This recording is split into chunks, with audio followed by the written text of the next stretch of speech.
is 6 o'clock. We will call to order the Beavercreek Planning Commission meeting for May 2024. The first thing we'll need to do is call the roll. Mr. Francis. Present. Mr. Ayers is absent. Mr. Meyer. Here. Mr. Self is absent. Mr. Loftus. Here. With that, we'll need a motion to excuse Mr. Self and Mr. Ayers. Mr. Chair, I move to excuse Mr. Ayers and Mr. Self. I second it. We'll do that by general consensus. The next item on our agenda is approval of this agenda. Any changes or corrections? Okay, we will need approval motion. Move to accept the agenda as it is. Mr. Chair, I'll second. And we'll do that by general consensus. Yes. The last perfunctory item here would be the approval of the minutes from the April 3rd, 2024 meeting. Any changes or corrections? All right, we'll need a motion. Mr. Chair, I move to approve the minutes from the April 3rd, 2024 Planning Commission meeting. I'll second it. And we will do that by general consensus. All right, so the first two items that we have are both public hearings. 23-2 SSP number 1, Bridalwood. This case was tabled in the April Planning Commission meeting. The applicant has requested that we table the meeting yet again. So with that, we'll need a motion. I would ask applicants kind of going forward that we're seeing a lot of multiple tablings here very recently. So just, we've seen a lot of them and we prefer not to see so many of these tablings. So yeah, so with that, we'll need a motion. Mr. Chair, I'd move to table PUD 23-2. I'll second it. And with that, Ms. Gillard, would you call the roll? Mr. Meyer. Yes. Mr. Francis. Yes. Mr. Loftus. Yes. Motion passes 3-0. 23-2 SSP number 1 is tabled until the June 5th Planning Commission meeting. With that, and I'm assuming that's what most everybody's here for, is a PUD 23-5 SSP number 1, Turner Property, Ella's Garden. With that, would you be able to read the case for us? This is case number PUD 23-5, specific site plan number 1, on an application filed by Grand Communities LLC, 3940 Olympic Boulevard, Suite 400, Erlanger, Kentucky 41018. The applicant requests approval of a specific site plan to allow development of 96 single-family residential homes on 46.864 acres of land. The property is located on the north side of Swaggart Road, approximately 800 feet east of the intersection of Swaggart Road and Darst Road, further described as Book 3, page 24, Parcel 1 on the Greene County Property Tax Atlas. Thank you very much. Is somebody here with the applicant? Awesome, fantastic. If you could just state your name and address for the record. My name is Sam Reese. I'm a land planner with Fisher Homes Grand Communities. Address is 3940 Olympic Boulevard, Suite 400, Erlanger, Kentucky 41018. So we will be presenting our specific site plan proposal for the Ella's Garden subdivision. A little bit about us. We are a privately owned Cincinnati-based home builder. Founded in 1980. We currently operate in 9 markets across 6 states, and our main goal is to maintain high customer satisfaction and creating the best total new home experience for our customers. So a little context.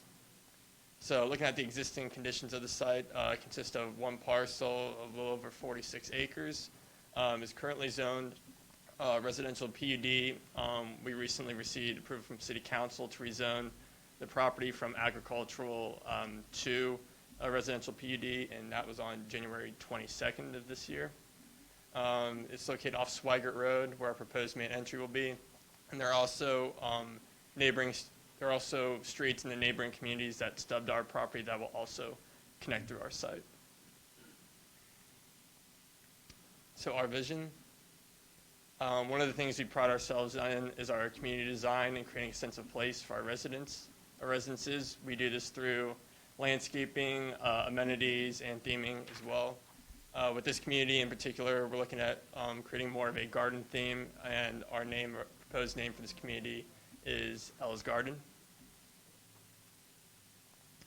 So looking at a rendering of our site plan, consists of 96 total home sites that are consistent with the approved zoning. It'll feature a retention pond and fountain. There is one main entrance off of Swigert Road to the east, and then there are also 4 internal access points that connect to the surrounding community.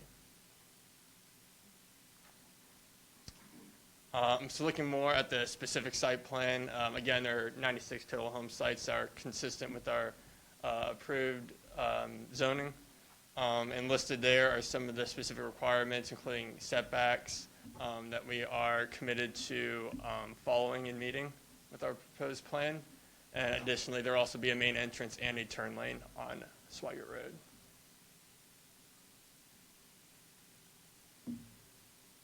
So transitioning into our proposed product for this community. So this is our designer collection. This is one of our single-family detached product. This product in particular is geared more towards the move-up home buyers, so people who may be looking to upsize. And there will be a total of 51 total home sites of that product, which are highlighted there on the right. And we also wanted to show a couple of our example elevations of this product as well.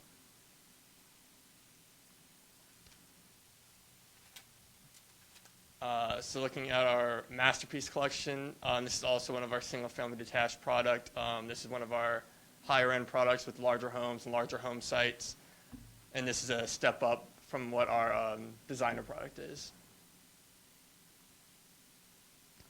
Again, there are 45 total home sites that will be masterpiece, and these home sites in particular are along the northern and western part of the property that abut the surrounding communities, and then also including examples of the elevations for those products as well.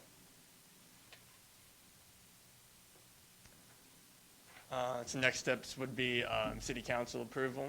I appreciate your time, and I'm happy to answer any questions you may have. Thank you very much. Appreciate it. And staff have their usual full-fledged report. And I do apologize. We normally will have all this information up on the screen, but we're having some IT issues, so everything will be up on the screen for the remainder of the session today.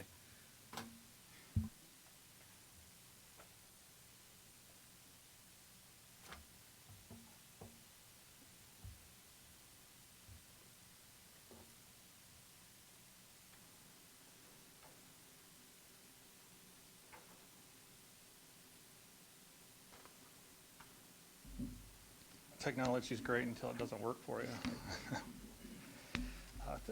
Good evening, Mr. Chairman and members of Planning Commission. The case you have before you this evening is 23-5, specific site plan number 1. It's the Ellis Garden site plan. Formerly, or it's been named as the Turner property through the rezoning, but the new name is Ellis Garden is the name of the subdivision. Just to go over the general process, this is going through the PUD process, and as stated at the rezoning phase, it is a 2-phase process where the rezoning, going over uses and densities and things like that, are at the first phase, and that was ultimately completed in January of this year. As the second phase, which is the phase we're on this evening, is the phase that discusses the specifics of the site, the architectural elevations, landscaping, lighting, screening, and buffers, and things like that. At Planning Commission, it is a recommendation body, so you guys are making a recommendation to City Council, and ultimately City Council is the one that decides approval or disapproval at a future date.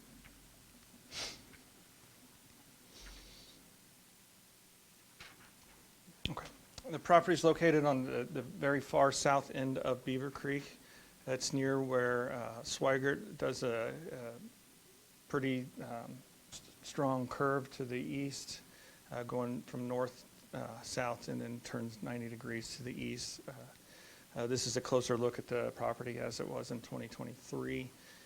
There is a large barn and several outbuildings on the site. Half of the site is a farm field, and the other half is got trees and prairie grass kind of structure on the site.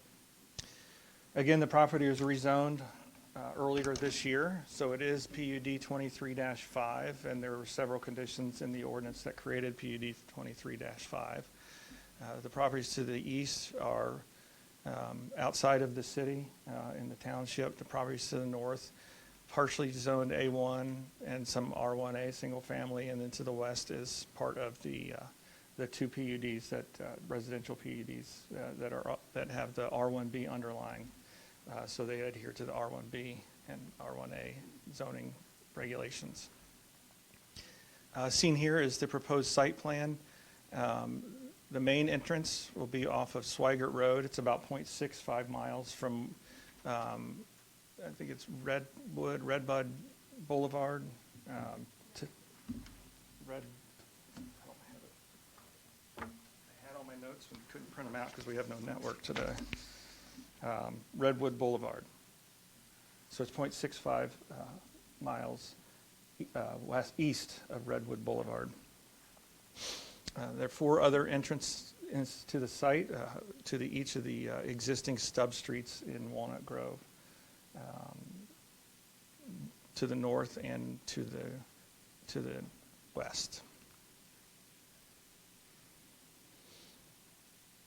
Seen here is, again, kind of an overview of this proposed subdivision as it's laid out.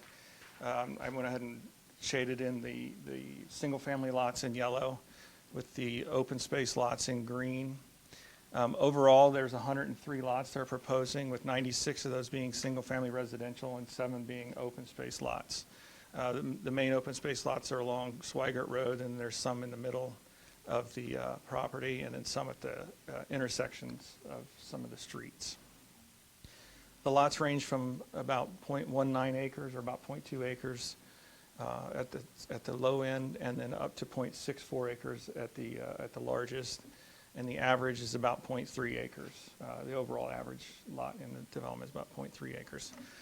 When it was rezoned, there were several conditions about setbacks, meaning, well, lot sizes. The lots to the north had to be at least 20,000 square feet to match the R1A to the north, and then the lots to the west had to be at least 16,000 square feet to meet the lots to the west and the zoning of those. And so all those have been met with this application.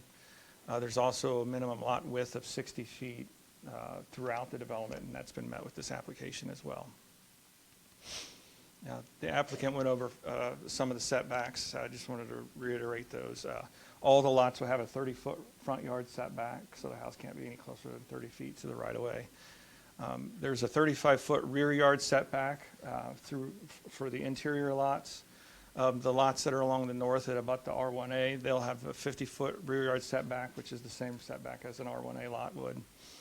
And the lots to the west will have a 40-foot rear yard setback, which is the same setback as the PUDs to the west have. So we wanted to make sure the new lots that abut the existing neighborhoods match the sizes and requirements of those lots. The applicant has stated that they're going to do this in 3 phases, with the first phase being the main entrance off of Swigert, and then the stormwater detention pond, and an access point to the north, along with 28 houses. The intent is to do this in 2025, and then phase 2 would include 31 houses and another access point to the neighborhood to the west, and 31 houses, and about a year later is when that would start. And in phase 3, following a year later, it would be the rest of the build-out of 37 houses. This was included in the zoning, and their site plan does show a 25-foot no grading area, but I want to just reiterate it. The areas shaded in green on this map are in the this map is attached as an attachment to the resolution, and to specifically say that these areas can't be graded upon. And prior to the grading of the site, they'll have to mark that area with flags or fencing or something, whatever they can get in there to ensure that those areas don't get touched and that 25-foot tree line stays during the grading. Now, once the owners take over the house, and once the house is sold to a private owner, it's called a no grading limit, so that there's no requirement that the future landowner, the homeowner, maintains trees and does what they want on their property. It's just during the grading process to give that option to the future homeowner. I was going to have Mr. Moorman come up and talk a little bit about Swigert Road improvements.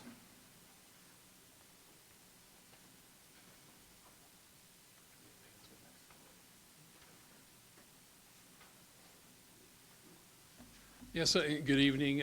City staff is recommending a couple of improvements along Swigert Road. And I should mention that in putting these recommendations together, we look carefully at the traffic volumes out there on Swigert, as well as the crash history out there. And for what it's worth, the average daily traffic on this portion of Swigert Road is roughly 3,700 vehicles per day. And we found a record of 20 crashes in the last 3 years. And when you combine that lower traffic volume with 20 crashes, it's a little bit more we'd like to see, which I think drives a lot of the recommended improvements that we're talking about tonight. The first set of recommended improvements would be a left turn lane on Swigert Road for vehicles making that left turn into the new development entrance. And again, the benefit of that is it gets a vehicle out of the flow of traffic where they can safely wait for a gap to execute that left turn. And same with the shorter right turn lane into the new subdivision entrance. The idea with that is you get people brake obviously to make that right turn. It gets that slower moving vehicle out of the flow of traffic. Additionally, again, I mentioned that the 20 crashes. A good number of those crashes were in the existing sharp curve that I think everybody's pretty familiar with. The city subdivision regulations would typically require the developer to improve the entire frontage of the property, which would mean curb and sidewalk.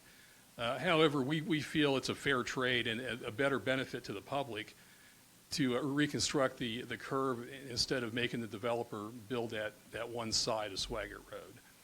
So what we're proposing is instead of making them do what the subdivision regulations would normally have them do, we would in turn ask them to finance the reconstruction of this curve, where we would agree upon the price of the construction cost, and we would work an agreement where the city would actually build the project, but they would finance the project. And lastly, a little bit about stormwater. The developer has submitted preliminary calculations to us, and we're in agreement that their pond has plenty of capacity to meet all the city requirements. I should mention our ordinance is a little bit conservative. We use something called the critical storm method, where it often results in much reduced flows from the existing condition to the post-construction condition for water leaving the property. Turn it back over to Randy here. Just wanted to go over a few other things. A landscape plan was submitted with the application, and what it showed specifically were the trees, the green along Swigert Road. But there's also a condition that each lot have a tree between the sidewalk and the house itself. So I took the liberty of taking Photoshop and Photoshop some trees in each lot to show approximately where those trees will go. But one thing I noticed on the landscape plan was they actually have the trees shown on this plan in the area where they're dedicating right-of-way. So this obviously is not the final plan. There's a condition that the final plan be approved by the staff prior to the release of a record plan. So we're just going to have them move them back into the common area and outside of the right-of-way because we don't allow landscaping in the right-of-way except on very limited basis on special occasions. So that's just one thing I found. I actually found it the other day, and so I just wanted to bring that up. The applicant went through a good detail about the home, so I don't want to belabor it too much. What they're proposing is two different series of homes, the designer series and the masterpiece series, and they'll have options of one-story and two-story houses, which range from 1,621 square feet to almost 5,000 square feet. There's architectural requirements that all four sides have masonry products on all four sides. No aluminum siding or no vinyl siding. Aluminum and vinyl can be used, but only as the trim, like for the fascia or on railing or decorative items, but not the major portions of the wall. There's also minimum size requirements that single stories have to be at least 1,700 square feet, not including a garage and porch. And the two-story minimum, or a two-story has to be a minimum of 2,500 square feet not including the garages and porches. And we arrived at that number by just looking at the houses within a half a mile and seeing what the average size of those were, and it came out to about that number. Now, the plans that they show, there's going to have some modifications required to meet those minimums. But, you know, you can add additional rooms, finish the basement and whatnot to get to that minimum square footage required in the conditions. Based on a discussion with the applicant, their stated base price, or what you see on the sign, it says homes from 500,000. And they anticipate the designer series, which they showed was more towards the center of the development on the smaller lots. The average anticipated sales price would be 615,000. And then the masterpiece series, which are the larger homes on the perimeter, the anticipated average sales price would be around 850,000. They've already showed these, so I don't want to go through that too much. They are proposing a ground sign out front on Swigert. They hadn't come to a finalization on the exact height that they wanted that to be, but it had a general design. It'll be to the north of the entryway. We just added a condition that it can't be taller than 8 feet, which is about standard what you see like at sky crossings or other developments. And in no way can it create a line of sight hazard either for the future road or people driving on Swigert. So it'll have to be placed outside of the right of way and in such a way that it's not going to create a line of sight hazard for not only cars, but pedestrians and bicyclists and everyone. Just wanted to go through a few of the conditions that you really don't see on hard plans. One is the exterior work hours. So any grading, any roofing, siding, anything on the outside is limited from 7 a.m. to 7 p.m. Monday through Saturday, so that they're not getting out at 4 o'clock in the morning and doing concrete work. Also, chain link fences will be prohibited in this development. The pond, they're showing a wet pond down near the southern end of the site. That'll have to have a fountain or some other water circulation device, because we find that ponds that don't have that, come midsummer, it's just, it looks pretty bad, and it's a haven for bugs. If there are any wells on the site, they have to, and they're going to be closed off, they have to use appropriate Ohio Department of Natural Resources methods to close those wells. They can't just, and I'm not saying that they would, but they can't just slap a, first couple feet of something over top of it and call it done. There are specific methods that ODNR requires. Also, we don't want any construction traffic, any dump trucks, concrete trucks or anything going through the existing neighborhoods, getting dirt on the existing neighborhood streets or making noise in the existing neighborhoods. So we had a condition that all construction traffic has to come in off of Swigert. So they'll have to put a temporary gravel road to get into the site and do what they need to do, but nothing, they can't use the existing neighborhood streets to access this site. There are 31 conditions in the resolution before you this evening. Based on the zoning of the property that was approved in January of this year, staff does recommend approval of the applicant's request, and I'll be happy to answer any questions following the public hearing. Thank you, much appreciated. Since this is a public hearing, I'm assuming that's what everybody's here for. We would ask that you come up. Everyone is allotted 3 minutes of time. If someone would like to donate an additional 3 minutes of time to somebody who's up on the podium. When you do come up to the podium, please state your name and address for the record, so we have that. With that, we will open the public hearing.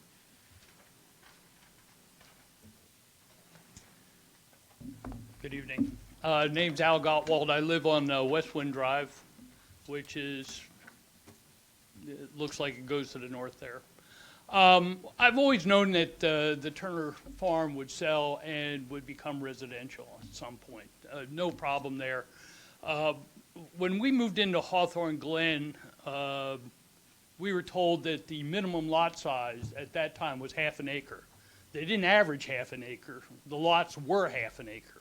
We're actually on 2/3 of an acre. When Walnut Grove was built, those lot sizes are somewhere between 18,000 and 22,000 square feet size lots, a half acre being 21,000.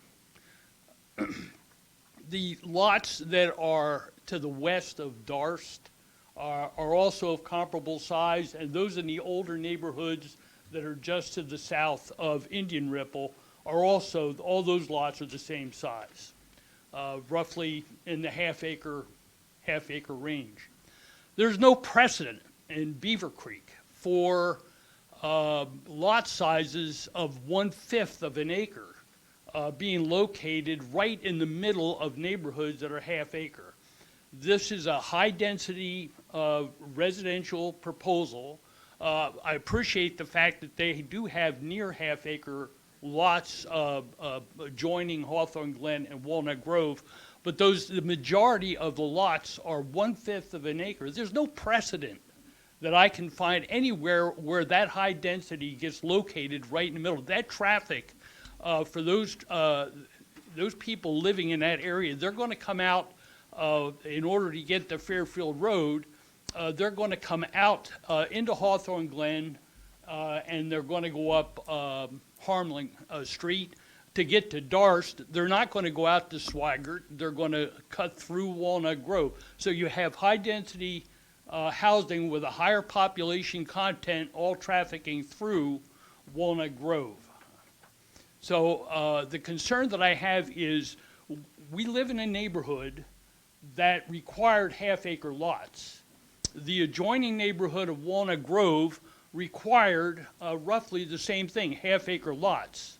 And now all of a sudden that's being thrown out the window, and 1/5 acre, which, you know, if you're selling 1,700 square foot homes for $500,000, geez, I must be a millionaire. But I just can't find any precedent for this, for 1/5 acre lots. When Hawthorne Glen was built with a different requirement, Walnut Grove was built with a different requirement, and now all of a sudden that's being thrown out the door. It's not fair to the residents. Zoning it residential, no problem, but make the lots consistent with the neighborhoods that they adjoin. Thank you.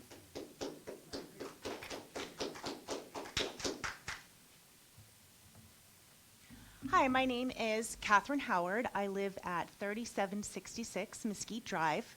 I am 5 houses in from the center one that will become the main drag that gets out onto Swigert. I am the former precinct captain from 2019 to this last December, representing that whole precinct 19. I walked the whole neighborhood. I know the neighborhood. I know the trees. I know the lot sizes. I know everybody in the neighborhood. I'm the person everybody talks to. I'm in your neighborhood bunko group. I bring you baked cookies. And the feeling from everyone is not that we're against building homes. We're against how tiny it is, postage stamps in our neighborhood. We didn't buy into this rural part of Beavercreek to have Dayton-like feelings and tight neighborhoods. I've lived in LA.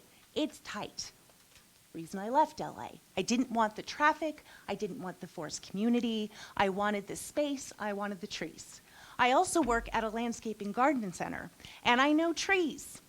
Great that they're having a garden-type theme. Wonderful that they're putting trees in every yard. Trees that are native to Ohio, that are not going to be a pest like the flowering pears that they put in that are invasive, have a 20-foot spread. So if you plop a tree down in front of their yard, it's going to take over their whole entire yard. So there's no space on this tiny little 1/8 or whatever, 1/5 of an acre, for them to put a tree to give this garden feel that they're proclaiming they're going to have. Now, Fisher Homes, you do beautiful homes. I've been to your neighborhood down in Springboro. You have a very large egress that comes into your neighborhood. It makes it very safe to go. I had to turn around once because I got lost in the neighborhood. But it was very safe to pull in there, to get back into your neighborhood. This is not represented here. You need to knock out at least 5 homes on the Swigert side to give you that space for them to be able to, for us to safely get into that neighborhood and get out of it. All of the teeny homes, I mean, it's just ridiculous. So that's my 2 cents. I've been here since the very beginning, the first pub meeting, and The feeling in the community is that this has been rubber stamped from the very beginning, and that you don't care what we say, and that you're just going to do whatever you want, and you don't want to get sued by a building company. So that's the feeling of the community, and we're not very happy. So. Thank you. Who's next? Don't be shy.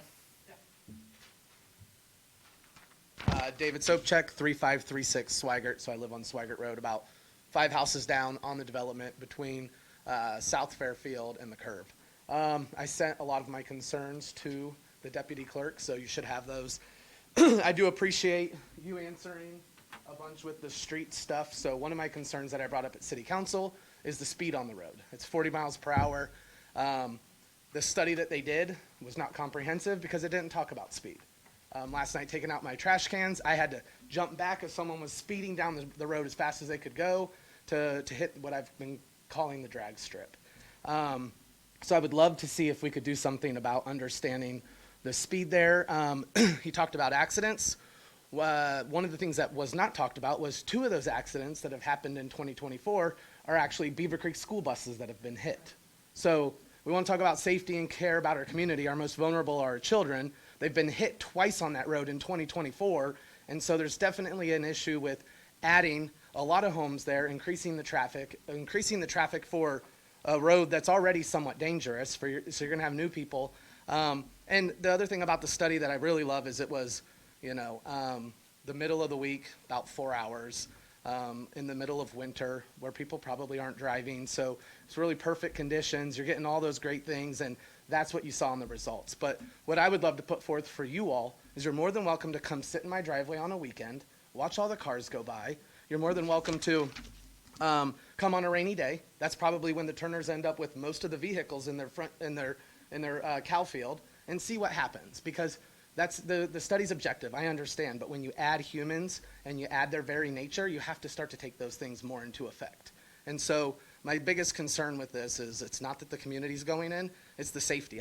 I hear nothing about how we're planning to ensure that it's safe. I have 3 little children who ride their bikes on the sidewalk there, and so I never have heard one time anybody, whether it's Turner or the Fisher or the city councils, talk about the safety of our community. And I really think that that's a glaring issue here. That people need to make money, people need to build homes, people need places to live, but this should be done in a consistent and safe manner. Thank you. Thank you.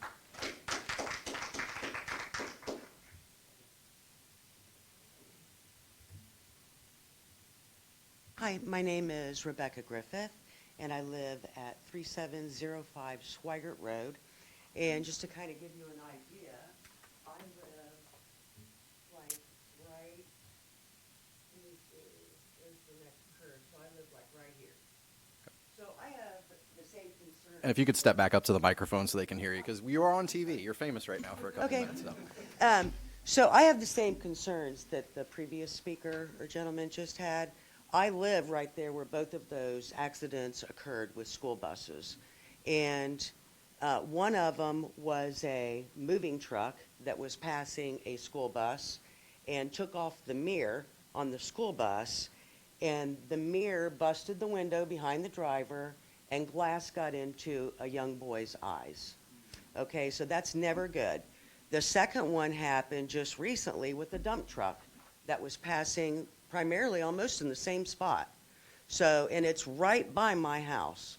So when you talk about that area right there that's going to be like open space area, they probably need to widen the road down there. But my concern too is that they should probably move those houses back some, especially down closer to where I'm at, or either create better buffering. Simply because if people are running off the road there, it's so tight that if they're running off the road, they're going to run right into these people's backyards. And some better buffering there would certainly help. I did get emails that said that the tree, I'm assuming the diameter of the tree trunk is 3 inches. So I'm thinking that might be maybe a 6-foot tree, maybe. I'd like to have some clarification on that, but I'd like to have better trees there. Not only for my visual pleasure, because like so many of these other people, I didn't buy there either so that I could have a development right across the street from me. But again, all back to the school bus thing. All these interior homes sitting on less than a quarter acre of a lot, and you got school buses that are going to be running through there. Something needs to be done with regards to the safety of our kids and for the safety of all people on that road. I can tell you, I've only lived there for about 7 years maybe, and there's an accident there at least once a year, all the time. At least, just where I can see, like in front of my house. So these are issues that I have, and I think that, I mean, I know that Fisher Homes wants to make a lot of money, and they're going to make more money by building more lots or more houses on smaller lots, smaller pieces of land. But I think some consideration does need to be made with regards to the lot size, and probably keeping in tune with the area, you know, and things like that. Yeah. Okay, thank you.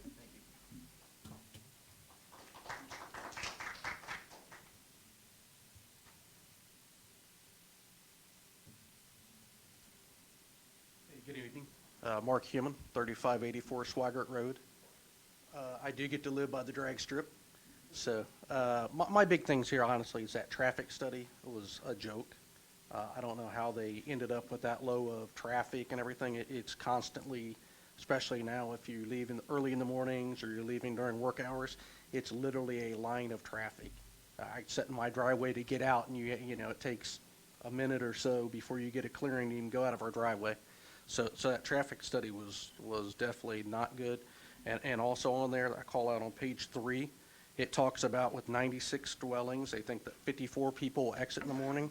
So I don't know if half the population's not working, but that really doesn't make sense and can't actually be accurate, I don't believe. In fact, I would guess that on an average, most homes have 2 vehicles that leave during the day. So I would guess they would be creating 180 plus vehicles leaving.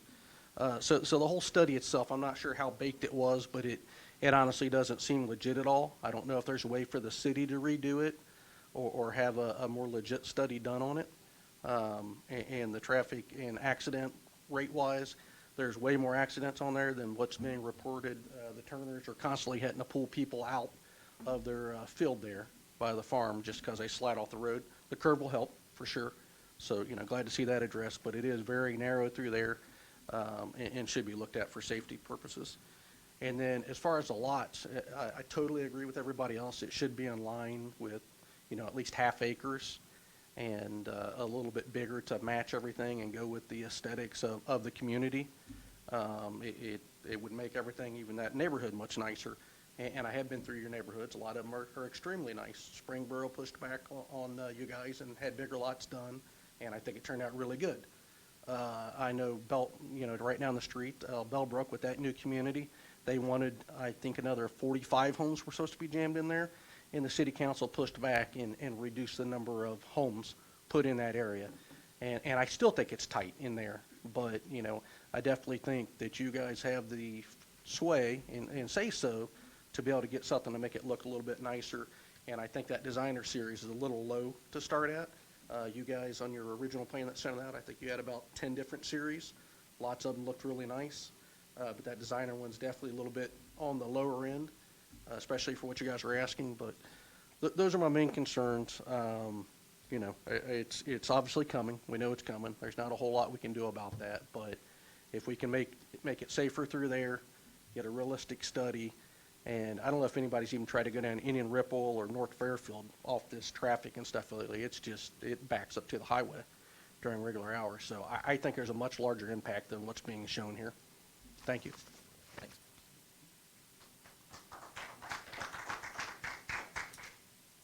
Anyone else? Don't be afraid.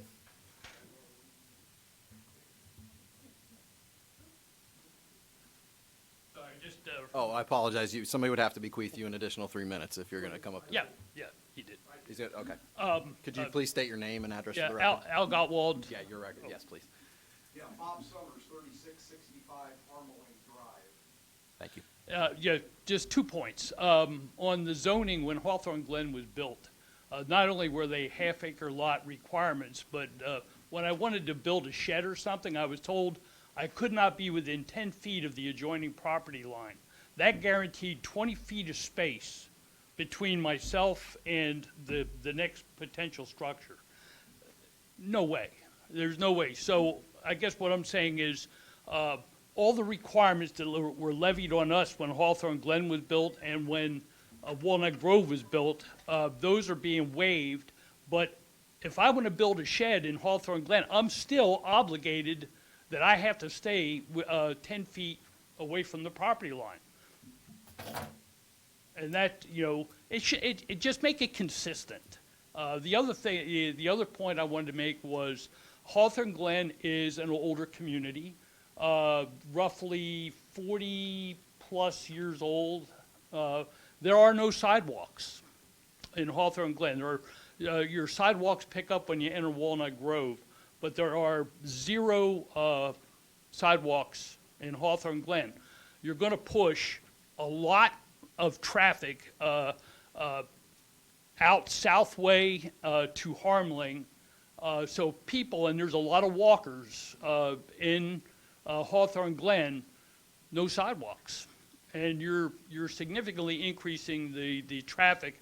Whoever made the comment about two cars per house, you know, so the traffic study, that needs to be updated a little bit. You're going to push a lot of traffic on Southway especially, and also on Harmling, significant traffic. And the other one is Darst. Darst, you know, these were cow paths. These were just farm paths that got paved over. That's why Swigert, it has that weird bend in it. Darst has an oddball turn, about a 120-degree turn to go from Darst onto Swigert if you're whatever that direction is. So just additional considerations. There are no sidewalks, and the 10-foot clearance to the boundary, if you're going to make that requirement on me, make it on them. Thank you.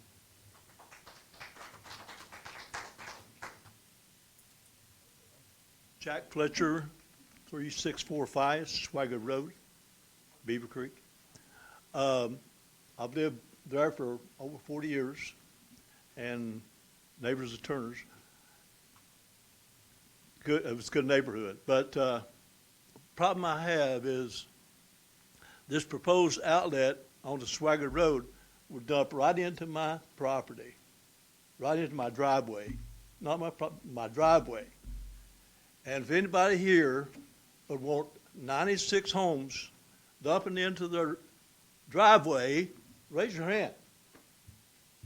Or you guys also. You want that many headlights coming into your, when they come out overnight, dumping into your house, who would want that? That could be, probably could be settled if you moved it, the place, house one on the other side, on the north side of the proposed outlet, and then move it down, and therefore it would come out with nothing but trees there. And that would, below my driveway, I mean, just be south of my driveway. And that could easily be done. I'm not asking you to move the earth or anything, but for God's sake, and I beg you, please don't put that into my driveway or into my house. And I think anybody here wouldn't want that. Thank you. Thank you.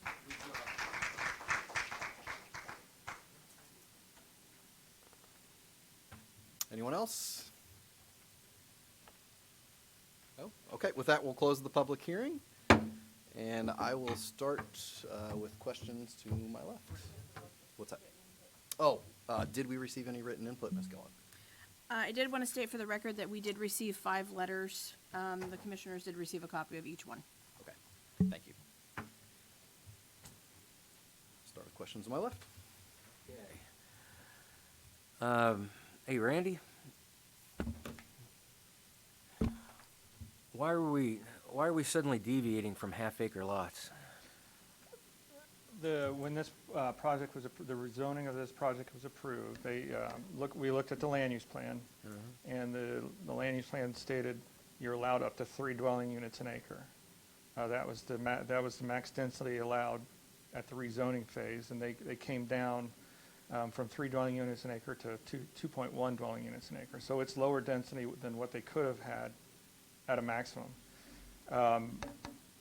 Market trends have gone to smaller lots. I mean, if you look at Cedar Brook Flower Farm on Shakertown, that's got the 60-foot wide lots. Sky Crossings, that it's over on Shakertown, they're 62 to 65-foot lots. And they have the same requirements that these do, have the larger lots on the perimeter that match the existing neighborhood, and the smaller lots in the center. The older neighborhoods didn't have the common areas that the new neighborhoods have, nor at the time when they were developed, they weren't required to put a large detention pond in like that. They just had water going into ditches and down the street, and that's no longer permitted. So it's a give and take where they could make the lots larger if they didn't have to do the stormwater detention pond or the common space. Okay. Are there any concurrent projects nearby that are going on with this project at the same time? We have one in, it's going to be going through the specific site plan stage, but it got tabled this evening. Okay. The applicant is doing Amberwood, which is up at the golf course, Amberwood and Beavercreek Woods, and those are comparable to these. Okay, so they'd be going on at the same time. But that's On way up phase by the golf one. course on the other side of the city, but yeah. Okay. Outside the city, there are some too. Would ask you guys, and I apologize, but in order to keep order, trust me, we listen to all your questions, and I'm going to ask, and they're going to ask all of these questions to, trust me, we've got lots of questions that we want answered from what you guys have told us. I'm the new guy, so I can ask all Appreciate kinds let of them questions. kind of finish, and we will absolutely address all the things that were brought up today. Okay, so they can do it, all right, based on those changes. Traffic patterns and the impact on the legacy neighborhoods. You said earlier that there won't be any construction traffic going through there, right? Correct. Okay. And let's see. I only ask this because I lived in Washington, D.C., and I understand the postage stamp size houses. That's one of the reasons I moved back. Would like to get away from that, but I guess there are more concerns than there are questions. So the 30-foot setback, how much of that is an easement? No, it's set back from the easement? From the right-of-way line.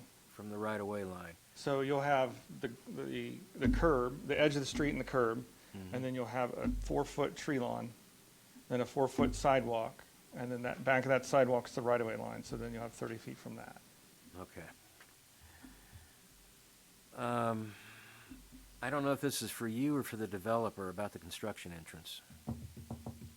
I mean, it would go right where they're proposing the entranceway. What are the chances of getting it moved slightly to address some of the concerns? That's not for me.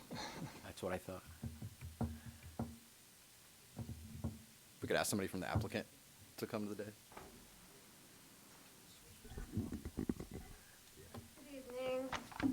My name is Amanda Webb. I'm Planning and Entitlements Manager for Fisher Homes. I can speak to that. Just for clarification though, do you mean the actual construction entrance, like when we're doing site construction, or the entrance of the community? I'm sorry, the actual entrance. Yes, we would be happy to look at that. Okay, so you'll look into being able to move that so that one gentleman's driveway is... Sure, I was just kind of looking at it here without, I mean, I'm doing a 5,000 foot look at it, but I understand. I don't see why we couldn't look at shifting that to maybe be centered on the property line.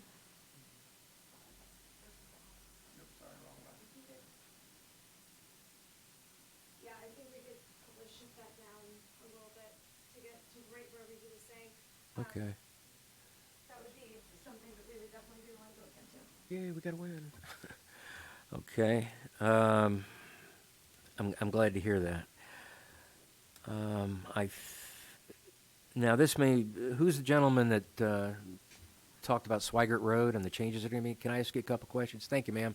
I much appreciate it. Yep, absolutely. Sorry, I should have introduced myself last time. I'm Jeff Mormon. I'm the city engineer. Oh, okay. Nice to meet you. Nice to meet you. A lot of concerns about the safety and the speed on Swigert Road. Is there anything that you're currently in the planning stages of changing that to meet some of those safety concerns? Yeah, there is one thing I forgot to mention when I was up here last time. There's really two curves out there. There's the rather sharp curve to the north, and then there's the more mild curve, a little bit more on the south part of the drawing up there. We acknowledge that there's a lot of vegetation very close to the roadway on that southern curve. And the city's looking at clearing out some of that vegetation along that curve, which will improve the line of sight when you're coming around the curve there, which I think is where the bus crashes happened that were mentioned earlier. But anyways, we're going to look at clearing out some vegetation along that curve there as well. So what is the speed limit in that area? it's 40 miles an hour. Okay. And I gather when was the traffic study done? Well, there were actually two. The numbers I was citing was we had a traffic count that was collected in September of 2021 that the city did. And that's where again, September of 2021. And we had about 3,700 vehicles in that 24-hour count. In our counters, they not only count cars, but they also collect speed information. And that count we did in 2021, the average speed was 38 miles an hour for both northbound and southbound.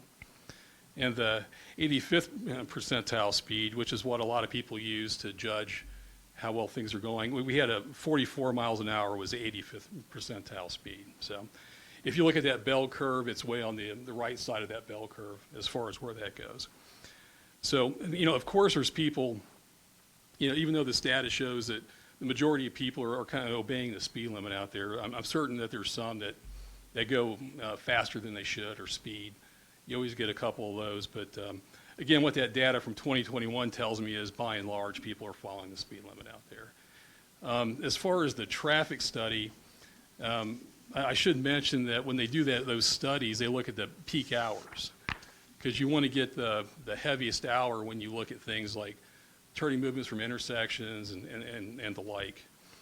So that number that was being cited was the peak hour. It wasn't necessarily stating that each house is going to have one vehicle or whatever the ratio was. It's in the peak hour. Each lot's going to generate a certain amount of trips is what that was trying to represent. And the data they use in that, there's an organization called the Institute of Transportation Engineers, or Traffic Engineers rather, and they generate a lot of information from other studies where they actually take hard counts and hard data from existing developments, and that's how they equate back to number of units versus number of trips based on that historical data that they collect. And they're kind of the standard that when you do these transportation studies, they're the standard that everybody tries to follow when they do these. So. Okay. That's all my questions. Thanks. Mr. Mormon, before you go, I know in the past we've gotten total trip counts for developments. Do you have that for a day? Do you have that by any chance? I didn't run that number before I came up here, but again, the study, when they did the study, it's more of a peak hour thing. It's not a 24-hour total count, but I can certainly get that and send that up. Okay.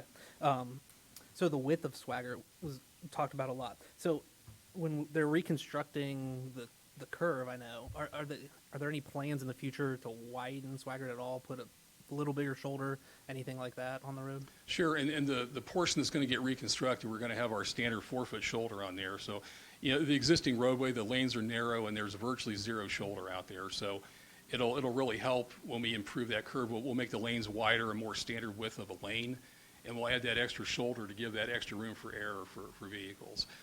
In the long term, yes, we do have plans to improve the whole length of Swigert Road, but it's hard telling when that might be. A lot of our improvements are grant driven. So we have to get the grant money before we can program the project typically. Okay. Mr. Mormon, sorry. Let's see. So I know when this went to council for the rezoning, there was a lot of discussion about like a speed study being done. Was that done? It hasn't been done just yet, but again, citing those numbers that I had before, those speed numbers, it would tell me that 40 miles an hour is an appropriate speed limit for this street. I wouldn't recommend reducing the speed limit. Okay. But I think you said like council could choose to do that, right? If they Yes, wanted to, they could go to 35. Absolutely. By Ohio Revised Code, they could pass an ordinance to reduce the speed to 35 miles an hour if they chose to. Okay. And when you talk about the like traffic speeds and everything, how is that done? Is that at a certain point in the road, or is it like they have the traffic? You go Sure. over the counter here and there, and then it's just an average, or how does that work? Sure. Well, our counters, they're little metal boxes basically where they get secured to the roadway. And as a car goes over it, it registers from the metal in the car. It can register, okay, a vehicle just went over, so 1, 2, 3, 4. And it can also, based on how long that signal is over the box, it can tell how fast it's going. So, and we've kind of compared our counters to radar speed signs and other things like that, and they by and large it's pretty accurate. So Okay. So that 38 miles an hour, that was at like a certain point in Swaggart. yeah, that was more. It was a little bit to the east of the sharp curve there. Okay. Yeah. And then I guess I would just ask if you can we? Is it possible for the city to redo that to get more current numbers before it goes to council? Yeah, absolutely. We can certainly put the counters out and get another round of counts out there and compare and contrast. Okay. One last one. So the right of way, or like, will the city have to take any land to do that? The curve? Yes, there's two properties that would really be most impacted by the work. The one property there in the middle, where I think that's a swimming pool, land's already been dedicated for this improvement on that property. The property adjacent to it, if you're kind of heading to the south in the curve, that's where the city would have to purchase some additional road right-of-way to make that improvement. And that cost would be borne by the developer? Yeah, again, the plan would be to meet with the developer's engineer. We would agree upon the cost of the improvement, and they would fund that for us. So. Okay. Okay. I think that's all I had for you. Thank you. Great, thank you. Randy, a question for you.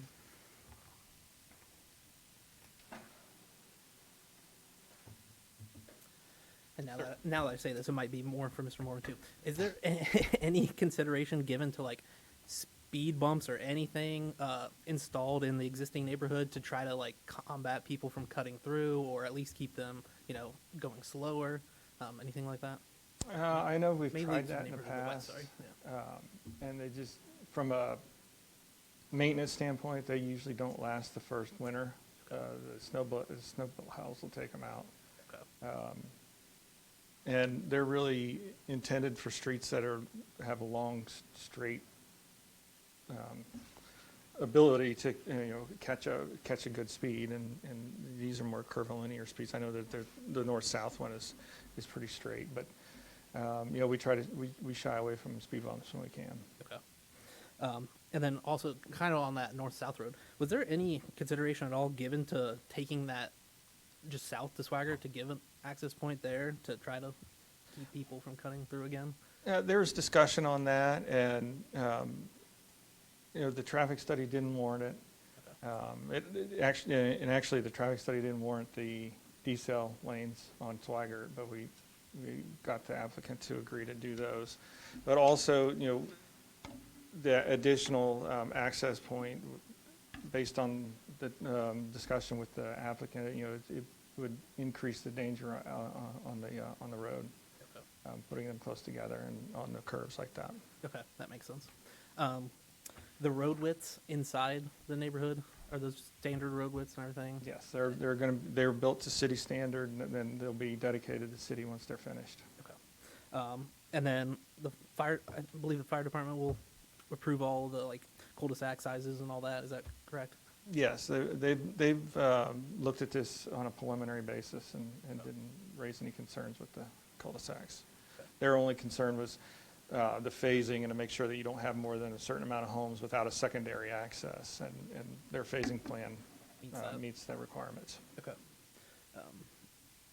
So there was some discussion about the let's see, it was a 5-foot minimum setback, right, from the side yard, but no house could be closer than 15 to each other, right? Right. So it does beg a question. So why is it 10 for a shed, but only 5 for a house? These are the standard, with the lots that we've done in other neighborhoods in the last 5 years, it's the same setbacks. On this one, there'll be a 10-foot setback for a shed because it's in the rear yard. It has to be completely rear to the house, and it can't be up along the street. But it's just a matter of, no house will be within 15 feet of each other. You won't see that line. Yeah. I mean, it's an arbitrary line, but. Okay. Yeah, just I guess I'm more curious about the difference. Like, again, if it's 5 foot for a house, why is it 10 foot for a shed? But so okay.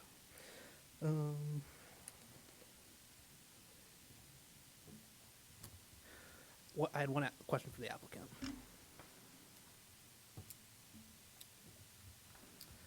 So I know it said that there was like common areas. Do we know where like the mailboxes and everything are going currently? Yeah, actually, we have a really good idea of that. It may have even been shown on the site-specific plan. Typically, we'll keep them in these green areas right here. We'll have some, I think it's open space 99 and then 102 or 103. We'll do the CBUs, so you'll have the cluster box units. We anticipate probably 2 areas of those. Okay. All right. Okay, thank you. Is that okay? Thank you. No more questions? Nope. All right, I have, Mr. Self's gone, so I'm gonna take his place with lots and lots of questions. Question for Mr. Burkett. We got a couple questions. Sir. A couple of the conditions, the 7A to 7P, Monday through Saturday, is framing considered exterior work? Yes. Is that explicitly expressed in the conditions for them? It's just exterior work. So basically, I mean, I can frame on the inside of my house too, once the. if you get it under roof and the walls in, then Okay. it's interior. So interior framing would be allowed? Right. Okay, gotcha. Could you talk to, what are the dwelling units per acre to the west and the north? I know we've talked about former lot sizes and these kind of things, but really trying to look for compatibility with the existing neighborhoods, and does it meet some of the, not necessarily the exact criteria, but the purpose and intended use, with these lots being much, much smaller? What is the dwelling units per acre, using our current calculation method, not the previously done dwelling units per acre, which are very, very different apples to oranges numbers? Yeah, I mean, they're both under 2 dwelling units an acre. They're in the 1.8 range, I think. It's been a couple months since I've looked at those numbers. Okay. So, yes, they are lower in those neighborhoods. But this one did meet, when it was rezoned, it met, I mean, the standard for low-density residential at 3 dwelling units an acre. So, Sure. and then they brought that down by almost 35%. Okay. Could you talk about the side yard setbacks? What are the current side yard setbacks for the northern and western properties? Yes, on the lots that abut R1A or R1B, they have a 10-foot side yard setback, the same as what the R1A and R1B side yards have. Right, what I'm guessing specifically with those 2 developments, though, do they have 10, is it a 10 plus, 10, 15? The R1A has a 1025. Okay, this is a 10, 15 then, is what the. This will be a 10 and 10. On the ones that abut R1A lots, they'll have to have at least 10-foot side yard setback. Not 5 foot. Okay, the ones that the rear yards would abut, Or the side yards abut. So if you get like, or do we have side yards abutting existing properties? or like a, Okay, so like you get this here. I mean, this is a double front, this is a front, this is a front, and then this is a side. So, and then this is their side yard. So they'll have that 10-foot side yard setback. okay.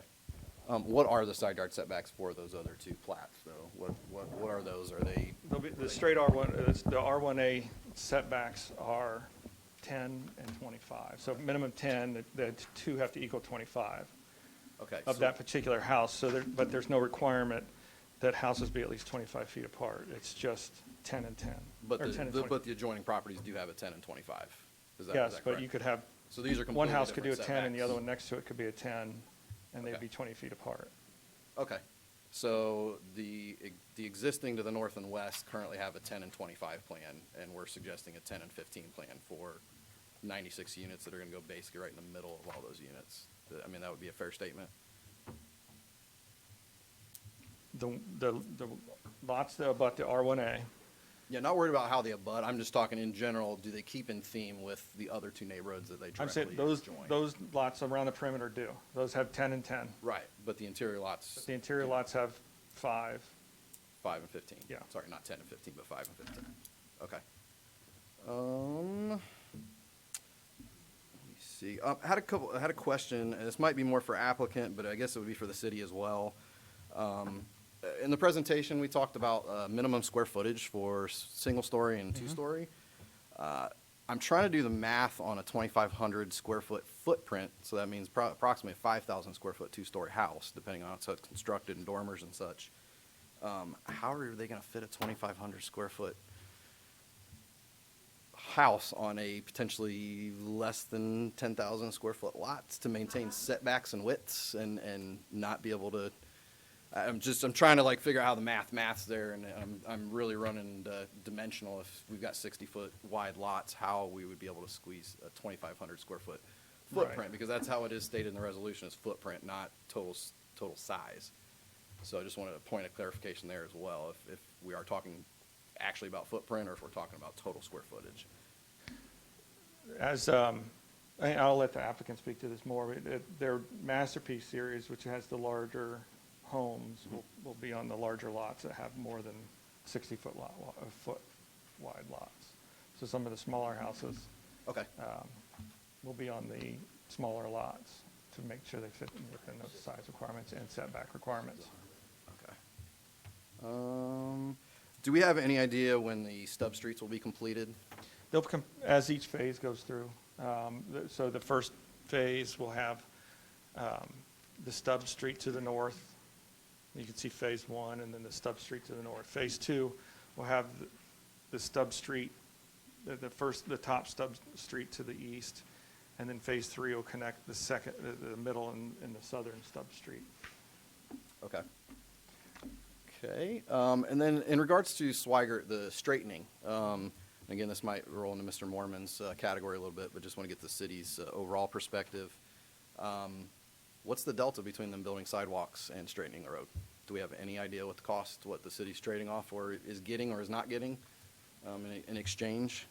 Because I haven't heard any cost figures or estimates. It's just we will and they will pay. So just kind of curious as to what that number actually looks like. Yeah, to be honest with you, again, we looked at crashes in that curve. We had 7 crashes in a 3-year period with a lower volume of traffic.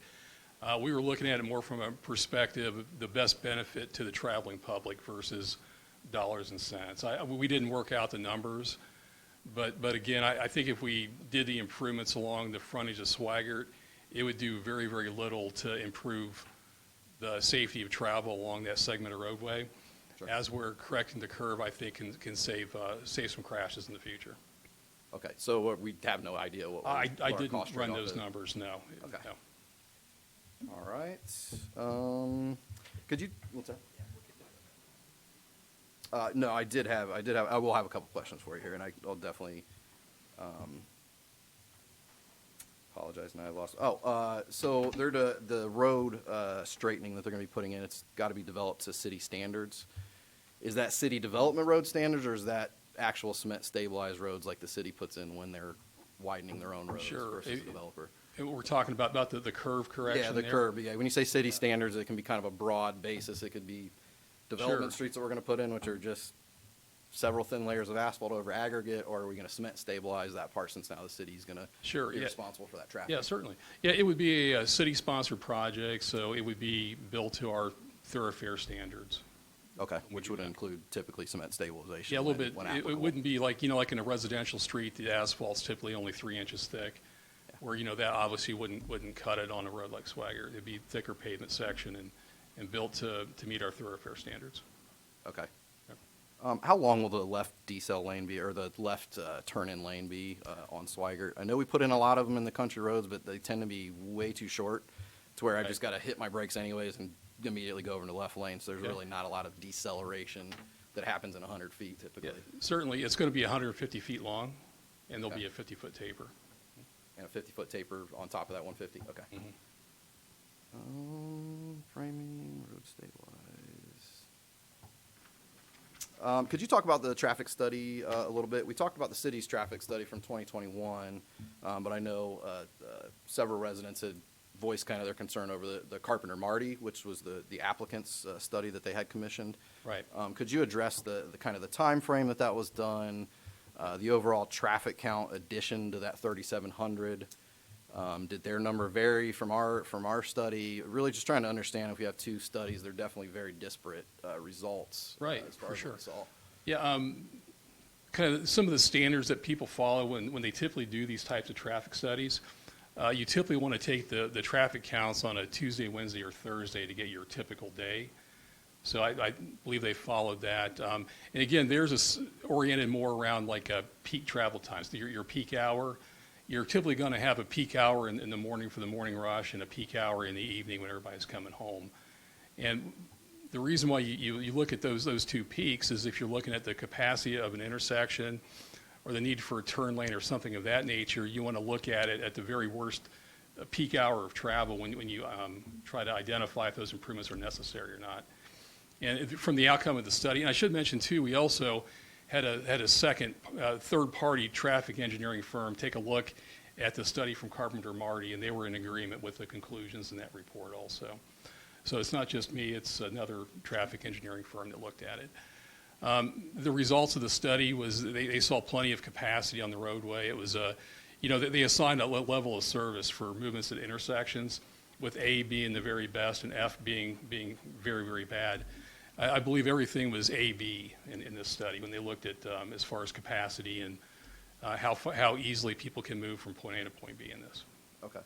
And the city study stated about 3,700 vehicles during a 24-hour period is about what they were based on the traffic study that the city did. Yeah, in 2021, the count we did in September 21 was about 3,700 vehicles in a 24-hour period. And then what was Carpenter Marty's estimation on how many additional vehicles? I didn't bring that appendix with me, but again, theirs is more focused on not so much a 24-hour period.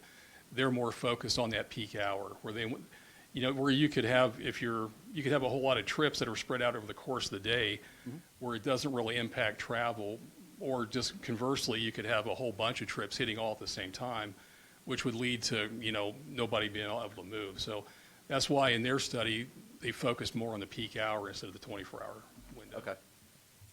So I guess let's try and compare apples to apples then, because it sounds like we've got studies kind of purposely given two different numbers and two different kind of contexts.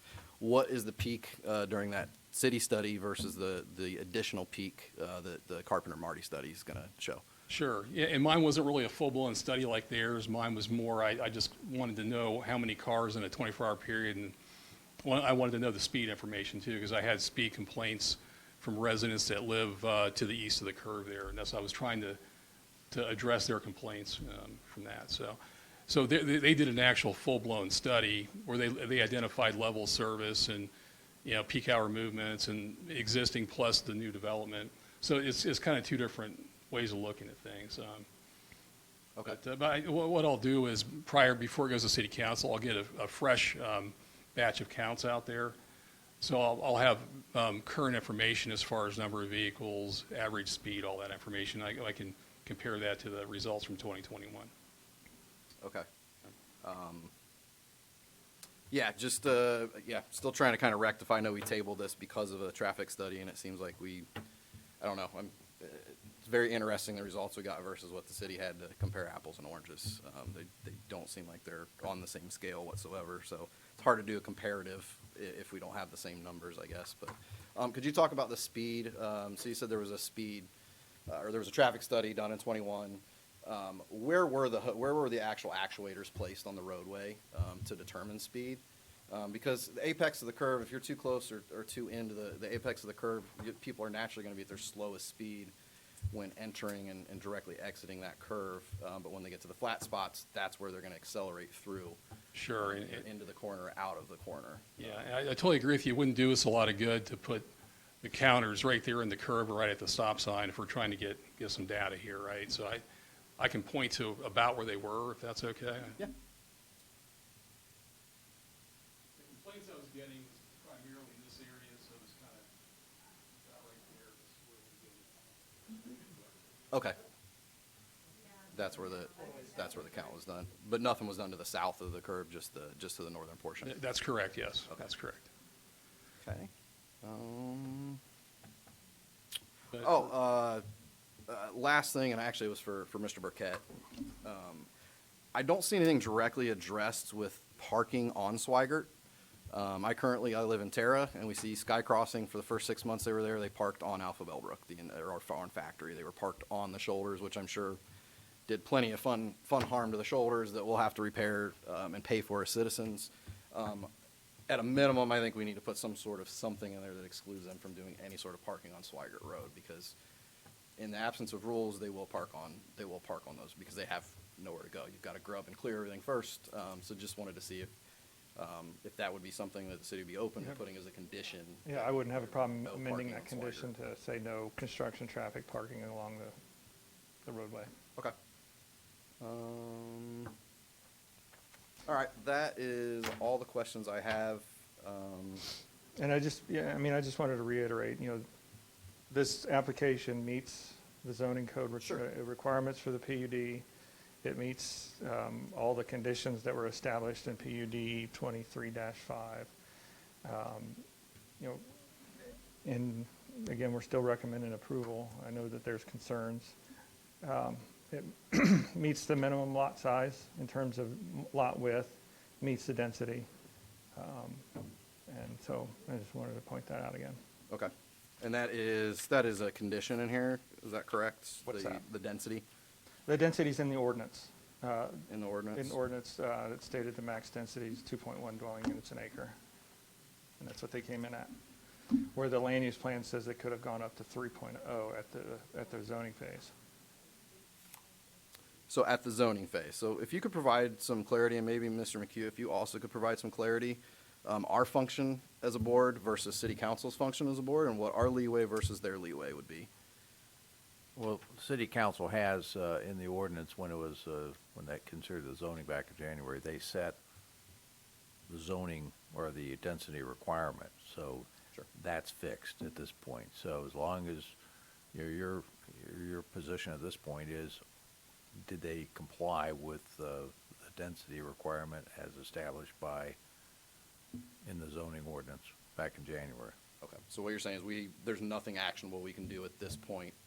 Yeah. To be able to change the You couldn't density change as and per- say, we want to set this at 1 now, as an example. It has to be done at the zoning Or you phase. couldn't say, we want to make it 5 dwelling units per acre. Okay.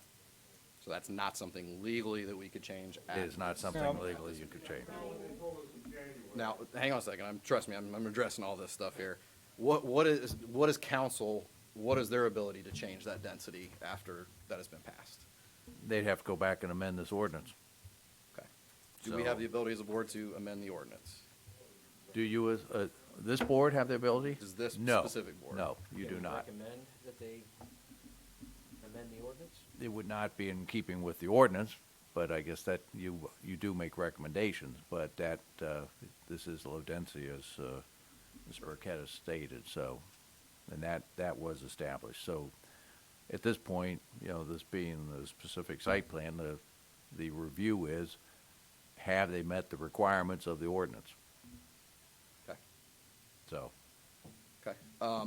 In regards to the driveway, is that something, the actual in and well, egress, ingress? I think that's a specific site plan issue that. And that's something that you raised can and- address yes. here. How would we legally address the language to make them shift either north or south, or put in some sort of planning, or, the Steve, do you have city's- language already? I mean, Well, I was considering writing that. I was writing the other one too. I mean, you could write something about, Yeah, prior we'll to. put something in here, yes.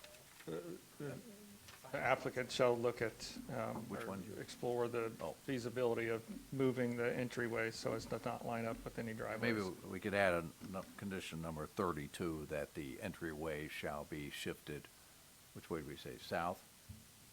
Or south? Yeah. Okay. So as to not directly line up with any Yeah, and we can driveways, specifically access call points. out that particular. That is, particular that is path. certainly appropriate at this stage. So we can kind of, okay. Shifted. Yep. Okay. The only other thing I had in here, knowing that the setbacks were different in these other neighborhoods, knowing that we do not have any ability to control the dwelling units per acre, and that council would have to address that, I would recommend that we widen those to be more compatible with the existing ones. I cannot make that motion, being chair, but I would suggest that we make that motion. Just again, trying to keep it as compatible with the existing neighborhoods as possible. Those side yards are pretty skinny for sure. But again, that's up to my fellow commissioners whether they want to reduce that. What's that? Oh, just extending from a 10-20 or a 10-25, just like are in the adjoining neighborhoods, that they would have the same side yard setbacks. So at least they're keeping it somewhat in the spirit of their joining stubbed out, directly connected neighborhoods. One thing if they were across the street on Swigert, that's one thing, but they're directly stubbed into those two neighborhoods that exist. So I feel like side yard setbacks should be very similar. But again, that's completely up to my fellow commissioners if they would vote for that. I'll make a motion to do that. Well, we'll get to that here in a minute when we get to that portion. There was one other concern I had in regards to the landscaping. It said if during the grading they would remove, something that wasn't supposed to be removed. It says it has to be replaced, but it's very, very non-specific. It just says it has to be replaced. So if you knock down a 50-foot, foot-wide diameter tree, is it going to be replaced with a 6-foot arborvitae? How is that going to work? Because mature trees versus a landscape tree that's 5 or less years old Right. is a lot different. There would be some punitive planting going on if they took out a big tree. I mean, obviously, I can't make them put in a 50-foot tree, that you just can't plant those. But it would be not one for one, not one tree for one tree. It would be a cluster or something of that nature, depending on, that would be a case-by-case basis. Okay. And then could you talk about the pear trees? I know we have a ton of them. They're beautiful trees, but they are very highly invasive. Is that what's planned on going in there? Has the city got any recommendations on going forward? Are we going to be putting these into developments or not? What I because they're can not do very is, native. if this goes forward and gets approval, the condition says that the planning department will review the final landscape plan. Okay. And I can send the plans to the tree board and get their recommendation on trees to be used. Okay. The final trees haven't been decided yet. I mean, that can always be amended. So I can send it to the tree board and say, hey, here's the site plan. What do you recommend for the species to be used? We Okay. have a tree board here. Yeah, I was just curious because they're beautiful trees, but yeah, they're definitely not supposed to be here, and they definitely cause some issues long term for sure. You're going down a narrow path when you trying to find the perfect tree that's not invasive, but also native. And Yeah, no, I totally get it. I think the tree board would be, and we can even add that to the condition if it makes you feel that. I think that's something we can leave. I think it's more of a city policy. We probably need to just review, like, hey, when we have invasive type of trees that are ornamental and look beautiful, but aren't necessarily compatible and they die quick or take over, certain areas and things like Right. that. So no, I was just curious if we had anything like that at all. I did have one question for the applicant. Are there any walking trails being provided? So we're not putting any sidewalks in. You're going to put in 96 homes. We are putting sidewalks. You are putting sidewalks in? Yes, all of our Just- streets have sidewalks. they're all on gonna- both okay. sides. Initially, we had a sidewalk planned along Swigert Road. Right now, the intent is just for the typical street sidewalks. So there are interior sidewalks. I Yes, apologize. absolutely, Okay. on each side of the street. There are interior sidewalks. Yes. I think that's all I have. Thank you so much. Okay, thank you. Appreciate it. I'm finally done. Can I just want to clarify? If you wanted a point of clarification, We sure. won't be putting the Bradford. Okay. pear trees then. What's that? No pear trees. No pear trees? Cool, love it. Love it, love it. With that being said, I'll ask if anybody has any second rounds of questions at all. Hey, Randy, I did have another question, actually. Or just a clarification, I guess. On their Why do I wear my Fitbit? on their plan, I know you said they marked like the no grade zone, but it doesn't go all the way around the property. That we are requiring that all the way around, right? This is where it's going to be required, everywhere you see in green, Okay. absent the street tie-ins, obviously. Yeah. Okay. All right. That makes sense. Okay. Thank you. That's why I wanted to make sure this was a condition in the, or an attachment to the resolution, that it supersedes what they show on the site plan.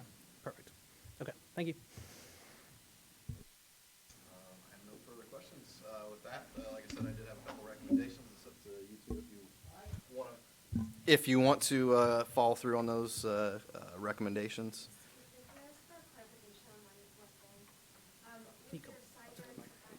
Yep. I know there's discussion on the side yard setbacks. Can you clarify, is that for the lots that are abutting the adjacent neighborhoods? No, these would be for the interior lots to For the match interior match lots. the style of the existing adjacent property, so they would have In the our same. zoning ordinance, we had setbacks approved. And we have the ability in conditions and recommendations to modify those in here, so. Just 25 feet in between all homes? That's up to my fellow commissioners, so, yep. It's up to them if they're going to vote something like that. Again, it's a recommendation. Correct. But again. City council always has the ability to override anything that we do. Yeah, and so city council's Completely, ordinance. completely up to them how they would want to handle that. Yeah. So if that would go forward, it would be on city council that you would have to make that argument with. Okay. Sorry. Yeah, the ordinance is attached in the packet. Okay. So it did establish minimum setbacks. I just wanted to point out in case Sure. that wasn't clear. The setbacks that were proposed in this subdivision are the same, so. Okay. So on the recommendations, we don't have the ability to change them. I thought that was like literally the one thing that we can actually change is the recommendations and how they're written. Steve, correct me. No, you can make a recommendation, but they were set in that ordinance. Okay. So, and again, this is a specific site plan, which is more of an administrative process. If they, check the boxes, they're, that is what the point of that ordinance in January was, to establish the criteria which was determined at that point, set forth how this is to be developed. Gotcha. And at that point, I remember there was discussion about both at planning commission and at council with respect to it, but that is the recommendation. I believe if you check that, I think that's probably what came from planning commission.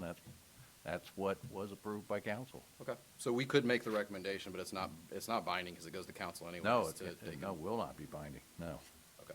And if they wanted to keep that recommendation, they would have to redo the ordinance. Would that be correct? They would have to redo the ordinance and there's, we'd have to get in some issues with respect to that, yes. Great. Okay. That was all I had. I appreciate it. With that, I will leave it for someone to make a motion. Mr. Mormon, I did actually have one more question for you. Sorry.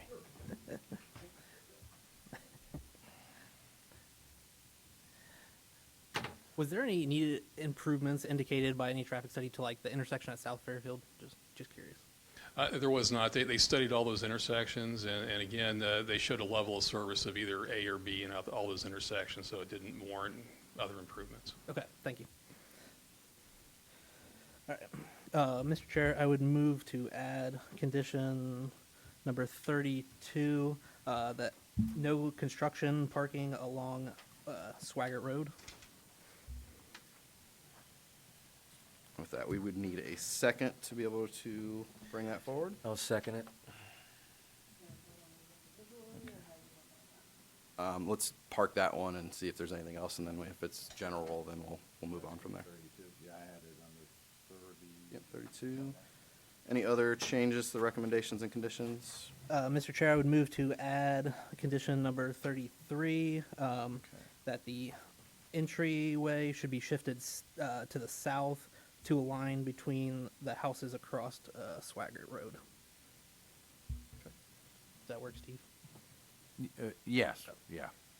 I think traffic or the city engineer can certainly look at that with Ms. Burkett. He can But look it up. basically line it up with, if I'm looking at the picture, with the trees. So it so it doesn't go down to one house or, Right. there's, looks like two houses in I there. think a more open language would say so that it doesn't, the or the entryway shall be shifted to the south so it doesn't directly line up with any driveways. Yeah, That way. this is what I wrote. I had it as number 32, but the entryway shall be shifted south so as not to line up with the driveway across Swagger. Or any driveway, or that driveway. Residents and, because, I mean, With the resident actually said specifically it's coming in his front windows, and, yeah, because driveway is very, very specific as to, we'd want to make sure it shifts out of his line of With sight. the residents, Yeah. yeah. Yeah, across Swagger. Yep.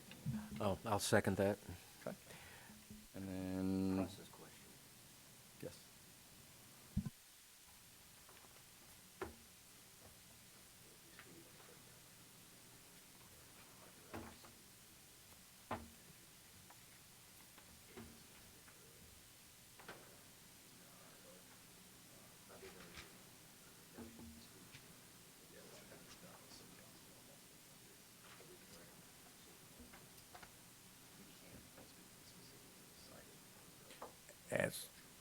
As to any other motions that aren't specifically driven by this, it might be best to consider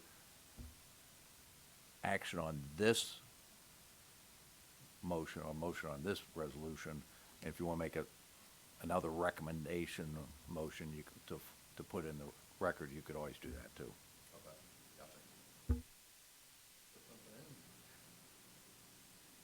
So I could put this into the record as far as safety. They were recommending a 35 mile an hour zone or something like that. Yeah, we sure could. There's a motion on the table already, so before you make another motion, we would have to. We've got a motion on Do you wanna roll those first? with a second for two conditions to be added. Yeah. We get a vote on that. Yeah, so yeah, let's vote on that. Mr. Francis, Yes. Mr. Meyer, Yes. Mr. Loftus. Yes. Motion carries 3-0. Now you should. Now if we want to add any additional conditions, recommendations, To that one, or you want to approve, or approve that, then you can make separate motions. That's what I'm suggesting. Such as for speed, if that's something you want to recommend.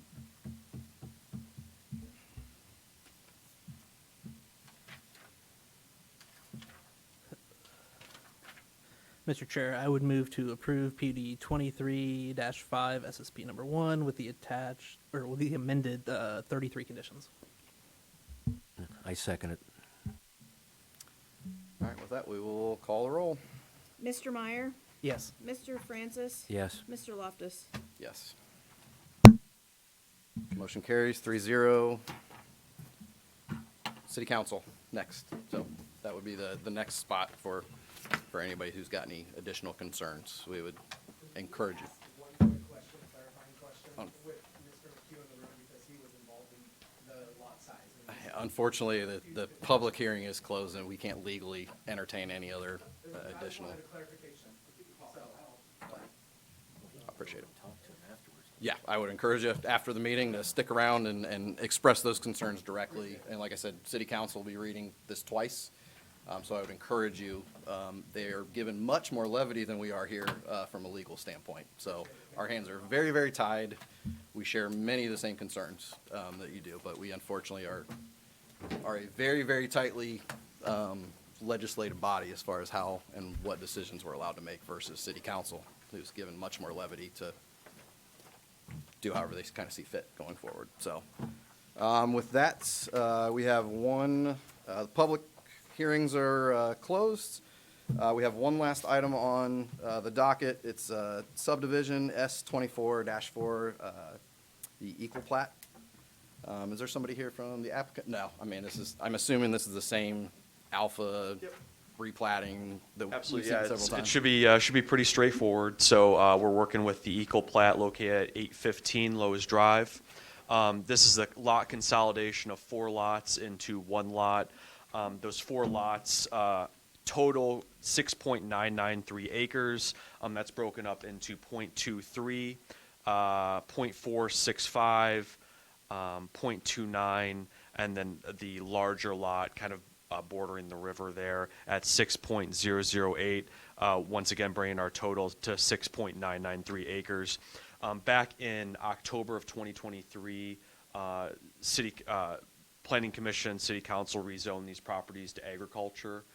So I guess the hope is that by consolidating, it's more appropriate for agricultural use, as well as if you were to ever resell in the future, it's more marketable that way. So this is just what the plat will look like, just being that one entire lot there. Happy to answer any questions that we have that the City Council has. I have four conditions that are pretty boilerplate with most replats. So once again, happy to answer any questions that the Planning Commission has. Thank you very much. Appreciate that. Yeah, I know we've heard from them several times, even their neighbors in favor of. So yeah, it seems like a pretty simple one. But I'll start with to my right here with Mr. Meyer. No questions. No questions for me. No questions for me. This will be pretty simple with that. I'll need a motion. Let you go ahead first. I'm still new. Yep, no problem. Mr. Chair, I'd move to approve case number S24-4 with the attached 4 conditions. And I second it. With that, we'll need roll. Mr. Francis? Yes. Mr. Meyer? Yes. Mr. Loftus? Yes. Motion carries 3-0. With that, we are out of items. I will need a motion to adjourn. Mr. Chairman, I motion we adjourn. Mr. Chair, I'll second. And we'll do that by general consensus. Thank you.